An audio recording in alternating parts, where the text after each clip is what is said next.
ఇక్కడ చదవబడిన వాక్యము, ఎవడైనను క్రీస్తు యేసు నందు ఉన్న ఎడల వాడు నూతన సృష్టి, పాతవి గతించెను, సమస్తము క్రొత్తవాయెను అని వాక్యం సెలవిస్తావు. ఓకే, ఈ క్రిస్టియన్ అనేటువంటి పదములో 9 అక్షరాలు ఉన్నాయి.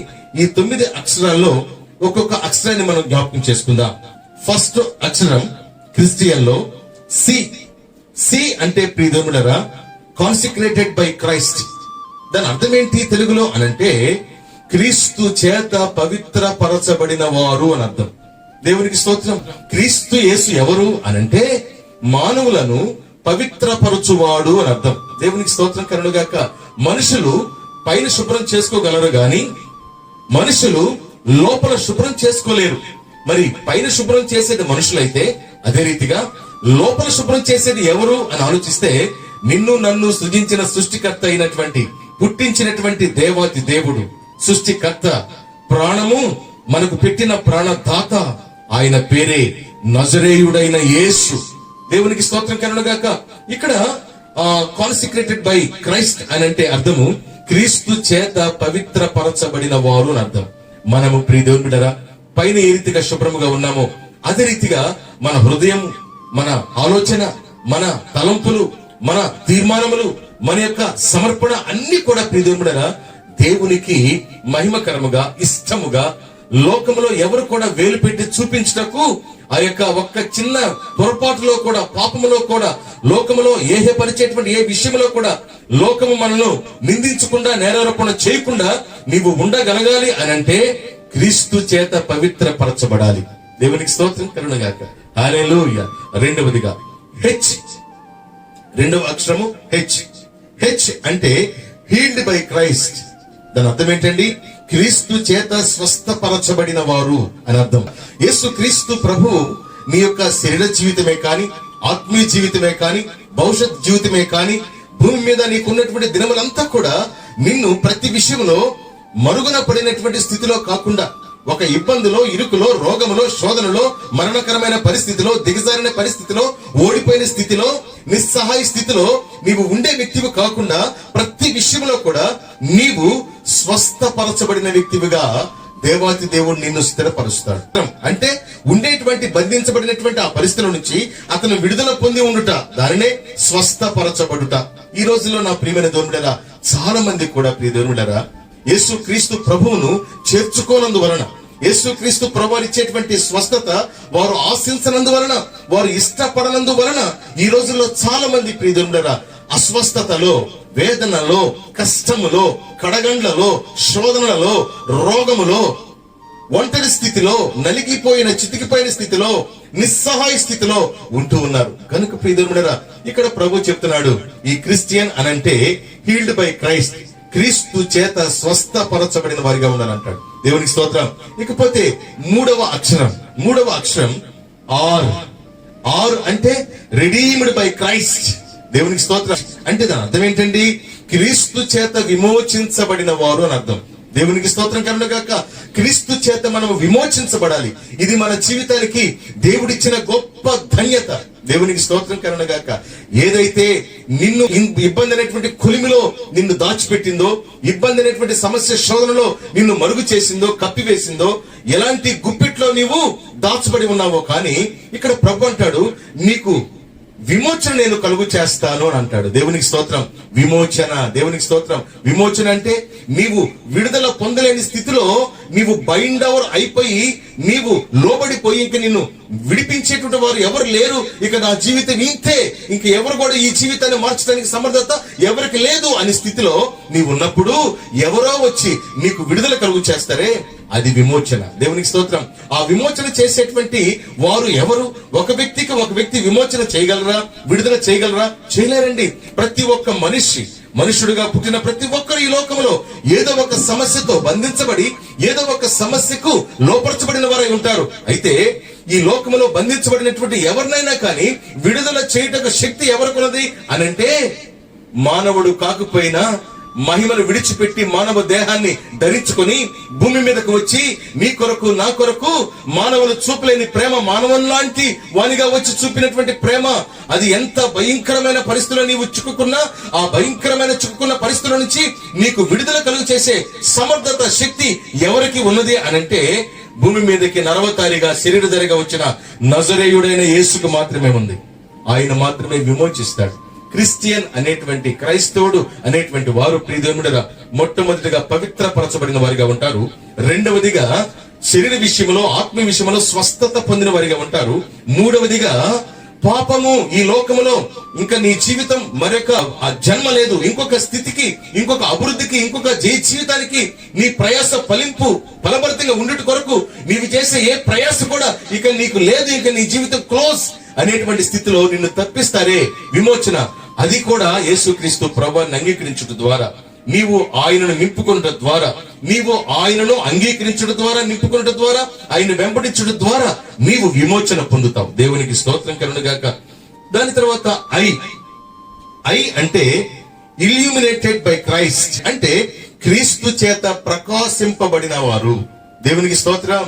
ప్రకాశము అంటే అర్థం ఏంటంటే చీకటిని పారద్రోలునది. ప్రకాశం అంటే చీకటిని, నెక్స్ట్ చీకటిని ప్రక్కన పెట్టినట్టయితే ప్రకాశం అంటే మంచి సాక్ష్యము కలిగినది. ప్రకాశం అంటే ఉన్నటువంటి అన్నిటిలో కూడా ఎన్నుకోదగబడినది, ఉన్నటువంటి అన్ని పరిస్థితుల్లో కూడా జీవితము కలిగినది, అన్నిటిని కూడా జయించగలుగుటకు సమర్థత కలిగినది. దేవునికి స్తోత్రం.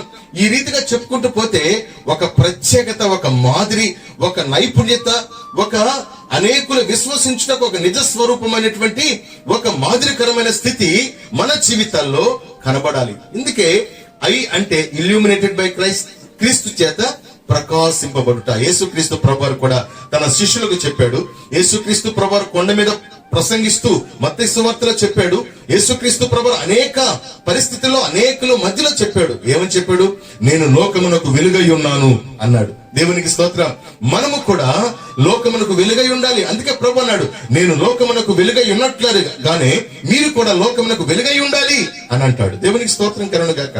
యేసు క్రీస్తు ప్రభువారిని అంగీకరించిన మనం, క్రైస్తవులను, క్రిస్టియన్ అని చెప్పబడినటువంటి మనము ప్రకాశించే వారిగా ఉండాలి. వ్యాపారములో, ఉద్యోగములో, చదువులో, ఆరోగ్యములో, ఐశ్వర్యములో, జ్ఞానములో, ఆలోచనలో, సంఘములో, లోకములో మరణించేంత వరకు నీకు ఆయుష్ ప్రభు ఇచ్చినంత కాలము నీవు ప్రకాశించే వ్యక్తివిగా ఉండాలి ప్రతి విషయంలో కూడా. అంతే, నీవు దేవాతి దేవునితో అంటుకట్టబడి జీవించాలి. దేవునికి స్తోత్రం. హల్లెలూయా, ప్రైజ్ ది లార్డ్. ఇంకొకటి ఏంటంటే ప్రియమైన ఉండరా, ఎస్ అంటే saved by Christ. Saved by Christ. చూడండి, ఇక్కడ క్రీస్తు చేత రక్షించబడిన వారు అని అర్థం. ఈ లోకంలో జీవిస్తున్న మనము రక్షించబడాలి. రక్షించబడటం అంటే దాని అర్థం ఏంటండి? ఈ లోకంలో ఉండేటువంటి పాపయుక్తమైనటువంటి సాతాను యొక్క వల, సాతాను యొక్క ఉచ్చు, సాతాను యొక్క అట్రాక్షన్స్, సాతాను యొక్క ప్రతి విధమైనటువంటి శరీరాన్ని తన యొక్క శ్వాసంగా మార్చుకొని పాపముకు దాసోహం అవునట్లుగా, పాపమునకు మనము లోబడినట్లుగా లోకములో ఉండే ప్రజలందరినీ కూడా లాక్కొని ఈడ్చుకొని పోతున్నటువంటి ఆ యొక్క సాతానుడు ఆ యొక్క స్థితికి మనల్ని లాక్కోపోకుండానట్లుగా మనం రక్షించబడిన వారిగా ఉండాలి. రక్షించబడినటువంటి వారిగా మనం ఎలా ఉంటాము? అది ఎలాగూ సాధ్యము? అది ప్రభు ఎప్పుడు చేస్తారు? మనం ఎలా ఆ రక్షణకు పాత్రులుగా మనం ఉండాలి అని అంటే ప్రియదేవుడా, మనము జీవిస్తున్నటువంటి జీవిత విధానంలో చీకటి ఎక్కడుందో, వెలుగు ఎక్కడుందో మనం గ్రహించాలి. అంటే నా ప్రియమైన దేవుడా, ఇక్కడ రక్షించబడుట అంటే నీవు ఎందుకు లైట్ ఫ్యాన్ ఉపయోగిస్తున్నావు నీ ఇంట్లో అంటే నీవు చేస్తున్నటువంటి పనులన్నిట్లో, నడుస్తున్నటువంటి ప్రతి అడుగులో, ఏ రూమ్ లో ఏదుందో, ఎక్కడ ఏదున్నా కూడా నీవు కళ్ళతో కనబడితేనే నీవు ప్రయాణం సాగించగలవు, పనులు చేసుకోగలవు. కళ్ళు కనబడేటువంటి వెలుగు లేకుండా చీకటి ఉంటే నీ ఇంట్లో నువ్వేం పని చేసుకోలేవు. అందుకే ఈ లోకంలో నీవు రక్షించబడితేనే ఈ లోకంలో ఏ ఉద్యోగంలోనైనా, వ్యాపారంలోనైనా, అవసరతలోనైనా, ఆరోగ్యంలోనైనా, జీవితంలోనైనా, జ్ఞానంలోనైనా, ఎక్కడైనా కానీ ప్రియదేవుని బిడ్డలారా, నీవు దీవెనకరంగా ఉండాలంటే రక్షణ పొందాలి. It is most important in our life. ఖచ్చితంగా మన విశ్వాస జీవితంలో ప్రాముఖ్యమైన విషయం ఏంటంటే రక్షణ పొందాలి. ఒక ముద్రాది పరలోక దేవాతి దేవుడు భూలోకంలో సృజించిన మనుషులకు ఆయన ఇచ్చినటువంటి ఒక కాపుదలు ఏంటంటే రక్షణ. ఎవరైతే రక్షణ పొందుతారో వారు దేవుని యొక్క పాదముల చెంత ప్రార్థన చేసేటువంటి ఆ యొక్క స్వతంత్రత కలిగి ఉంటారు. స్వతంత్రంగా దేవా అని అడుగుతావు. బిడ్డలమైనటువంటి ప్రతి ఒక్కరు కూడా వారి తల్లిదండ్రులు ఏ రీతిగా స్వతంత్రంగా డాడీ మమ్మీ నాకు ఇది కావాలని అడుగుతారు, అమ్మా నాన్న ఇది నాకు కావాలని అడుగుతారు, ఆ రీతిగా దేవాతి దేవుడు సృష్టికర్త దేవుడు నీ జీవిత కాలం అంతా కూడా ఏది ఇచ్చుటకు కూడా ఆయన ఆటంకపరిచేవాడు కాదు, అయిష్టత చూపించేవాడు కాదు. ఆయన అంటాడు పరిశుద్ధ గ్రంథంలో, భూమి మీద కృప చూపుటకు నేను ఆకాశమందు ఐశ్వర్యవంతుడనై ఉన్నానంటాడు. దేవునికి స్తోత్రం. ఆ ఐశ్వర్యం అంతా కూడా ఎవరికి అనంటే భూమి మీద కృప పొందుటకు అర్హత కలిగిన వారిగా, ఆ యొక్క రక్షణ పొందినటువంటి వారు ఎవరైతే ఉంటారో వారికి మాత్రమే ఆ సంపూర్ణమైనటువంటి ఐశ్వర్యములో వాటాదారులుగా, వారసత్వం అనుభవించేవారుగా ఉంటారండి. దేవునికి స్తోత్రం. నీవు రక్షించబడాలి, నీ హృదయంలో దేవునికి స్థానం ఇవ్వాలి, నీ శరీర జీవితము ఆయనకు ప్రతిష్ఠించాలి, ఆయన చిత్తం ఏమైనదో దాన్ని గ్రహించాలి, ఆయన చిత్త ప్రకారంగా జీవించుటకు లోకములో నిన్ను నీవు కాపాడుకోవాలి, లోకములో నిన్ను నీవు అపవిత్ర పడకుండా పవిత్రపరుచుకునే రీతిగా నిన్ను నీవు భద్రము చేసుకోవాలి. అప్పుడు నీవు రక్షించబడిన వ్యక్తివిగా దేవాతి దేవుడు నిన్ను ముద్రిస్తాడు. కనుక ఈ లోకములో ముద్రించబడినటువంటి రక్షించబడిన వారిని ఎవరిని కూడా సాతానుడు అనేటువంటి వాడు ఏ రీతిగా కూడా ఆకర్షించలేడు, ఏ రీతిగా కూడా తన ప్రయాసను నాశనము చేయలేడు, ఏ రీతిగా కూడా తన జీవితమును నాశనమునకు మోసమునకు ఈడ్చుకుపోలేడు. ఎందుకంటే రక్షించబడ్డావు కనుక. దేవునికి స్తోత్రం కలుగుగాక. దాని తర్వాత ప్రియదేవుడా, టీ అంటే transformed through Christ. Transformed through Christ. దేవునికి స్తోత్రం కలుగుగాక. దాని అర్థం ఏంటండి? క్రీస్తు ద్వారా రూపాంతరము చెందిన వారు అని అర్థం. దేవునికి స్తోత్రం. రూపాంతరము చెందుట. చూడండి, తల్లిదండ్రులకు పుట్టినటువంటి బిడ్డలు ఏ రీతిగా అదే రూపంలో మేనమామ సాలో, తండ్రి సాలో, తల్లి సాలో, ఆ యొక్క మామ సాలో, తాతయ్య సాలో, ఏదో ఒక సాలో వస్తుందండి. ప్రియదేవుని బిడ్డలారా చూడండి, పెద్దవారు అయిన తర్వాత వారు కరెక్ట్ గా ఎవరు లాగున్నారో చెప్పేస్తాం. చిన్నప్పుడు అంటే కొంతవరకు మనకు అర్థం అవుతుంది. పెద్దవారు అంటే కన్ఫర్మేషన్ గా చెప్తాం, వీరు ఈ పిల్లవాడు, ఈ పాప సేమ్ ఇలాగా ఉంది, వాళ్ళ మమ్మీ లాగుంది, వాళ్ళ డాడీ లాగుంది, వాళ్ళ తాత పలిగా పెద్దగా క్లియర్ చెప్పేస్తాం. చిన్నప్పుడు ఒక రకంగా ఉంటారు, మిడిల్ ఏజ్ లో ఒక రకంగా ఉంటారు, కొంచెం ఎవరి వయసుకు వస్తుంటే క్లియర్ గా వాళ్ళు అర్థమైపోతారండి. అదే రీతిగా యేసుక్రీస్తు ప్రభువులోకి వచ్చిన మనమంతా కూడా సంపూర్ణంగా ఆయన యొక్క స్వరూపంలో, అది ఆలోచనల విధానంలో కానీ, పవిత్రత విధానంలో కానీ, కుటుంబంలో బాధ్యతలు ఏందే కానీ, లోకంలో ఉండేటువంటి సహవాసము సంబంధంలో కానీ, వాక్యానుసారంగా జీవించి దేవాతి దేవుని యొక్క రక్షణ పొందుకుని నీవు చేయించున్న ప్రార్థనకు ప్రతిఫలంగా నీ జీవితంలో ఆయన ఇచ్చిన కృపావరములు పొందుకున్న విధానమును బట్టి నీవు లోకములో ఇతను క్రీస్తు యొక్క బిడ్డ అని అనిపించుకున్నట్లుగా సంఘములో, కుటుంబములో, సమాజంలో, లోకములో నీకు భూమి మీద జీవించిన జీవిత కాలం అంతా కూడా ఒక ప్రత్యేకమైనటువంటి ఆ యొక్క దైవత్వపు వారసత్వాన్ని, దైవత్వపు కళలను, దైవత్వపు స్థిరమైనటువంటి కార్యములను, దైవత్వపు మార్పు లేనటువంటి గణనీయమైనటువంటి కార్యములను, మాదిరికరమైన కార్యములను నీలో చూపించగలిగేటువంటి వారినిగా మనల్ని మారుస్తాడంటండి. దేవునికి స్తోత్రం కలుగుగాక. హల్లెలూయా.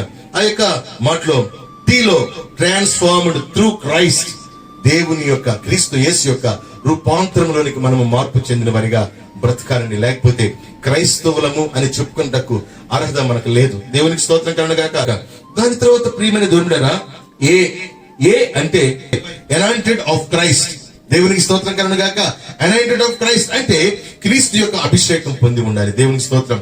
యేసుక్రీస్తు ప్రభువారు ఏ రీతిగా అభిషేకం పొందుకున్నాడు అనంటే 30 సంవత్సరాల వయసు వచ్చేంత వరకు తల్లిదండ్రులకు మంచి కుమారుడుగా జీవించాడు. అంత మాత్రమే కాకుండా ఆయన 12 సంవత్సరాల వయసు నుండే తన తండ్రి యొక్క బాధ్యతల మీద ఆ యొక్క ఆత్మ ఆయన యొక్క టచింగ్ లో ఉన్నప్పుడు ఆత్మతో రాత్రి పూటే కానీ, ఉదయం పూటే కానీ ఆత్మతో నింపబడిన వాడే లోకానుసారమైన ఆశలు, ఆటలు, పాటలు, లోకానుసారమైన అల్లరి చిల్లరి, లోకానుసారమైనటువంటి వేటితో కూడా ఆయన ఇష్టపడకుండా, ముగ్ధుడు కాకుండా, వాటితో మిళితమైపోకుండా తన యొక్క జీవితాన్ని 12వ సంవత్సరం నుంచే వాళ్ళ తల్లిదండ్రులకు ఒక ఆశ్చర్యకరంగాను, ఆ యొక్క దేవాలయంలో గొప్ప గొప్ప ఘనమైనటువంటి పాండిత్యము కలిగినటువంటి ఆ యొక్క ధర్మశాస్త్రోపదేశకులతో మాట్లాడుతున్నప్పుడు అతనిలో ఉండేటువంటి ఘనమైనటువంటి ఉన్నతమైనటువంటి జ్ఞానమును బట్టి ఆశ్చర్యకరంగాను 12వ సంవత్సరం నుంచి అతను ప్రత్యేకించబడి జీవించాడు. 30 సంవత్సరాలు తల్లిదండ్రులు లోబడి జీవించాడు. ఆ 30 సంవత్సరాలు దాటిపోయిన తర్వాత 3.5 సంవత్సర కాలము అద్భుతమైన సేవ చేశాడు. పరిశుద్ధాత్మ అభిషేకాన్ని పొందుకున్నాడు. దేవునికి స్తోత్రం. ఎప్పుడు పొందుకున్నాడండి?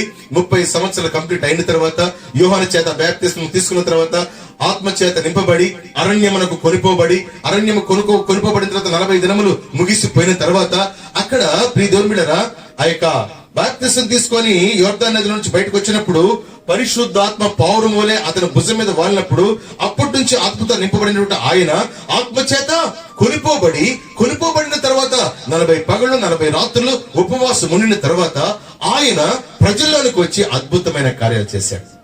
ఇది ఎలాగూ సాధ్యమైందంటే ఆయన బాప్తిస్మం తీసుకున్న నాటి నుండి ఆయన ప్రత్యేకించబడ్డాడు, పరిశుద్ధాత్మతో నింపబడ్డాడు, ప్రతిష్ఠించుకున్నాడు. సాతానుని 40 ఉపవాస దినాలు ముగిసిపోయిన తర్వాత సాతాన్ని జయించాడు, ఓడించాడు. దాని తర్వాత సాతానుడు ప్రజలందరినీ వ్యతిరేకంగా మార్చి ప్రజలందరి చేత నేరారోపణ చేయించి ఆయన మీద దోషము రూఢిపరిచి ఆయన్ని మరణానికి అప్పగించినట్టు చేసి అతన్ని చిత్రవద చేసినట్టుగా చేసినప్పుడు అక్కడ కూడా క్షమించుకున్నాడు, ఓర్చుకున్నాడు. దాని తర్వాత నా ప్రియమైన దేవుని బిడ్డలారా, ఆ సిలువలో ప్రాణాన్ని విడిచిపెట్టి ఆత్మను తండ్రి చేతికి అప్పగించి 3వ దినాన మరల సజీవుడై లేచి ఈ లోకములో ఉండేటువంటి సాతాను శక్తిని, ఈ లోకములో మనుషులు తీర్చిన తీర్పును, ఈ లోకములో ఉండేటువంటి ప్రతి విధమైన పాపమును, ప్రజలందరూ ఏ రీతిగా సాతాను ద్వారా బంధించబడి లోపరచబడి ప్రజలందరూ ఏ రీతిగా పాపములో, ప్రజలందరూ ఏ రీతిగా సాతాను యొక్క బంధకాలు చిక్కుకున్నారో వారందరినీ కూడా విడుదల కలుగునట్లుగా చేయి నిమిత్తమై ఆయన మరణాన్ని కూడా జయించాడు. ఇది ఎలాగూ సాధ్యమైందంటే పరిశుద్ధాత్మ అభిషేకము ద్వారా 30 సంవత్సరాలు కన్న తల్లిదండ్రులకు విధేయుడై లోబడి జీవించాడు. పన్నెత్తి ఒక మాట మాట్లాడలేదు. ఈ రోజులో నా ప్రియమైన దేవుని బిడ్డలారా, 30 సంవత్సరాల వరకు కుమార్తెలు గాని కుమారులు గాని తల్లిదండ్రులు సంతోషపెట్టేవారు ఉన్నారా అని మనం ప్రతి ఇంట్లో లెక్కేసినట్లయితే, క్రిస్టియన్ ఇంట్లోనే కానీ ప్రియమైన బిడ్డలారా, హిందువులలోనే కానీ ప్రపంచం అంతట్లో కానీ 30 సంవత్సరాల వరకు ఆ వయసు వచ్చేంత వరకు తల్లిదండ్రులు సంతోషపెట్టేవారు ఉన్నారా అని మనం లెక్కేసుకుంటూ పోతే ఒక్క కుటుంబంలో ఒక్క వ్యక్తి కూడా దొరకడండి. ఎక్కడో ఒక చోట తల్లిదండ్రుల యొక్క మాటను ఓడించిన వారే, తల్లిదండ్రుల మాటను త్రోసిపుచ్చిన వారే, తల్లిదండ్రులకు ఇష్టం నెరవేర్చని వారే, వారిని ఎదిరించిన వారే, దుఃఖపరిచిన వారే, వారి హృదయాన్ని తూట్లు పొడిచిన వారే గాని తల్లిదండ్రులు సంతోషపెట్టిన ఎవరు లేరండి. ఒకవేళ ఉన్నారు అని అంటే ఆయనే నజరేయుడైన యేసు. ఎందుకు ఆయన ఒక్కడలా చేశాడంటే ఆయన పరిశుద్ధాత్మ అభిషేకం పొంది ఉన్నాడు గనుక. దేవునికి స్తోత్రం కలుగును గాక. క్రిస్టియన్ అంటే పరిశుద్ధాత్మ అభిషేకం పొంది ఉండాలి. తండ్రినే కాని, తల్లినే కాని, పొరుగు వారినే కాని, స్నేహితులనే కాని, బంధువులనే కాని, పరిచయం లేని వారినే కాని, దిక్కులేని వారినే కాని, విధవరాళ్ళనే కాని, ఎవరినైనా కానీ మనము వారి హృదయానికి నొచ్చుకున్నట్లుగా, వారి కుటుంబాలకి వేదనకరంగా, వారి యొక్క వ్యక్తిగత జీవితానికి వ్యతిరేకంగా మనం ఏం చేయకూడదండి.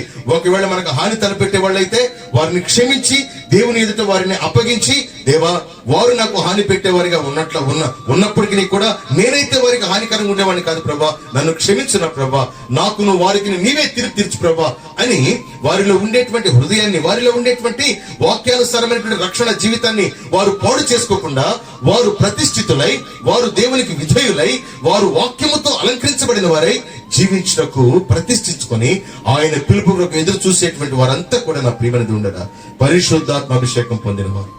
దేవునికి స్తోత్రం. ఆహారం కోసం కానీ, డబ్బు కోసం కానీ, ఇంకా దేనికోసమో కానీ దేవుణ్ణి విడిచిపెట్టేటువంటి వారంతా కూడా పరిశుద్ధాత్మ పొందిన వారు కాదండి. వారు క్రైస్తత్వాన్ని అడ్డము చెప్పుకొని క్రైస్తవుణ్ణి, క్రిస్టియన్ని, నేను క్రైస్తవుని చెప్పుకుంటూ జీవించేస్తా ఉంటారండి. దేవునికి స్తోత్రం కలుగును గాక. అలా కాదండి. యేసుక్రీస్తు ప్రభువు ఏది కూడా ఇక్కడ సంపాదించుకోవాలా, ఏది కూడా కూర్చుకోవాలా, ఏదో సంపాదించడానికి రాలేదు. శిష్యులకు అలా నేర్పించలేదు. బాప్తిసం ఇచ్చేటువంటి వారికి ఇలా నేర్పించమని ఇలాంటి లోకానుసరమైన విషయాలు చెప్పలేదు. ఆయన చెప్పినవంతా కూడా నా ప్రియమైనది ఉండరా, పరిశుద్ధాత్మ ఏ రీతిగా మీ మీద ఉంటుందో, మీలో నివసిస్తుందో దానిని బట్టి మీ నోరు మాట్లాడుతుంది, దానిని బట్టి మీ యొక్క ఆలోచన మిమ్మల్ని ఆలోచింపజేస్తుంది, దానిని బట్టి మిమ్మల్ని ముందుకు నడిపిస్తుంది, దానిని బట్టి మీ జీవితం లోకంలో అందరిలో ఒక ప్రత్యేకంగా ప్రకాశించినట్లుగా, ఒక గొప్ప కార్యము జరుగునట్లుగా నిన్ను లోకానికి మాదిరికరంగా కనపరుస్తుంది. అప్పుడు దానికి కారణం పరిశుద్ధాత్మ కార్యము నీలో చేశాడని లోకము గ్రహిస్తుంది. దేవునికి స్తోత్రం కలుగును గాక. హల్లెలూయా. దాని తర్వాత ప్రియదేవులారా, ఐ అంటే ఇమేజ్ ఆఫ్ క్రైస్ట్. దేవునికి స్తోత్రం కలుగును గాక. క్రీస్తు యొక్క స్వరూప్యము కలిగిన వారిగా మనం ఉండాలి. దేవునికి స్తోత్రం కలుగును గాక. ఆశ్చర్యకరమైన విషయాల్లో కానీ, భయంకరమైన విషయాల్లో కానీ, సంతోషకరమైన విషయాల్లో కానీ, దుఃఖకరమైన విషయాల్లో కానీ, ఓదార్చే విషయాల్లో కానీ, ఎక్కడైనా కానీ యేసు క్రీస్తు ప్రభువు ఏ రీతిగా ఆ యొక్క లాజరు చనిపోయినప్పుడు మరియా మార్తల దగ్గర ఏ రీతిగా ప్రవర్తించాడో అదే రీతిగా ఆ యొక్క శిష్యులలో శిష్యుడైనటువంటి ఆ యొక్క ఇస్కరియోతు యూదా ఆ యొక్క యేసుక్రీస్తు ప్రభువుని మరణానికి అప్పగించేటువంటి పరిస్థితిలో ఆ ఇస్కరియోతు యూదాను యేసుక్రీస్తు ప్రభువారు శత్రువుగా భావించలా, ఒక మంచి స్నేహితునిగా భావిస్తూ ఉన్నాడు. దేవునికి స్తోత్రం, హల్లెలూయా. మోసపూరితమైన పరిస్థితుల్లో ఉన్న, నష్టకరమైన పరిస్థితిలో ఉన్న ఆ సిలువలో కూడా యేసుక్రీస్తు ప్రభువారు రైట్ సైడ్ లెఫ్ట్ సైడ్ ఇద్దరు దొంగల్ని ఉంచినప్పుడు ఒక దొంగ ఆయనను బాధ పెట్టే మాటలు మాట్లాడాడు, ఒక దొంగ యథార్థమైన విషయం మాట్లాడాడు. ప్రియదేవుడా, ఎవరు ఏ రీతిగా మాట్లాడినా అక్కడ యేసుక్రీస్తు ప్రభువారు ఎవరి మాటను బట్టి కూడా దుఃఖపడలేదు, ఎవరి మాటను బట్టి కూడా వారిని దూషించలేదు, వారిని అపార్థం చేసుకోలేదు, ఒకే మనసుతో కలిగి ఉన్నాడు. దేవునికి స్తోత్రం కలుగునుగాక, హల్లెలూయా. ఇక్కడ ఆయన చెప్పిన మాట ఇమేజ్ ఆఫ్ క్రైస్ట్, క్రీస్తు యొక్క స్వరూప్యము మనలో కనబడాలి. దేవునికి స్తోత్రం కలుగునుగాక. లాస్ట్ లో నా ప్రియమైన దేవుడు ఎన్ అంటే న్యూ ఇన్ క్రైస్ట్, క్రీస్తు యేసు చేత నూతన పరచబడిన వారు వీరే. దేవునికి స్తోత్రం. క్రిస్టియన్ అంటే పైనుండి చదువుతున్నాను, క్రీస్తు చేత పవిత్రపరచబడిన వారు. క్రిస్టియన్ అంటే క్రీస్తు చేత స్వస్థత పొందిన వారు. క్రిస్టియన్ అంటే క్రీస్తు చేత విమోచించబడిన వారు. క్రైస్తవులు అంటే క్రీస్తు చేత ప్రకాశింపబడేటువంటి వారు. క్రిస్టియన్ అంటే క్రీస్తు చేత రక్షింపబడిన వారు. క్రిస్టియన్ అంటే క్రీస్తు చేత రూపాంతరము చెందిన వారు. క్రిస్టియన్ అంటే క్రీస్తు యొక్క స్వరూప్యము కలిగిన వారు. క్రిస్టియన్ అంటే క్రీస్తు యొక్క అభిషేకం ఎటుదో ఆ అభిషేకం పొందిన వారు. క్రీస్తు అంటే నూతన పరచబడినటువంటి జనాంగము. దేవునికి స్తోత్రం కలుగునుగాక, హల్లెలూయా. భూలోకం కొరకు కాదు మనం జీవిస్తుంది, క్రిస్టియన్ పరలోకం చేర్చబడటం కోసం జీవిస్తున్నాం. క్రిస్టియన్ అంటే అమెరికా నుంచి సపోర్ట్స్ తెచ్చుకొని ఈ భూలోకంలో ఈ యొక్క భూమి మీద ఉన్నతమైన ఆస్తి పాస్తులు కూడగొట్టుకోవడం కోసం క్రిస్టియానిటీ అడ్డం పెట్టుకోకూడదండి.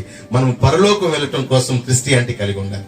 పరలోకం అనేటువంటిది ఆత్మీయ జీవితం, భూలోకం అనేటువంటిది శరీర జీవితం. ఈ శరీర జీవితంలో కక్ష, కార్పణ్యము, ఈర్ష, పగ, ద్వేషము, పాపము, శరీరాశ, నేత్రాశ, జీవపు డంబం, ఇవన్నీ కూడా శరీరాశ ఈ భూలోకంలో ఉన్నాయి. మరి పరలోకంలో ఏమున్నాయి? ఈర్ష, పగ, ద్వేషము, కక్ష, కార్పణ్యము లేదు. అక్కడ ధన వ్యామోహం లేదు, శరీరాశ, నేత్రాశ, జీవపుటము, గర్వము, అహంకారము లేదు, కుల మతాలు లేదు, రాజకీయ పార్టీలు లేవు. దేవునికి స్తోత్రం కలుగునుగాక.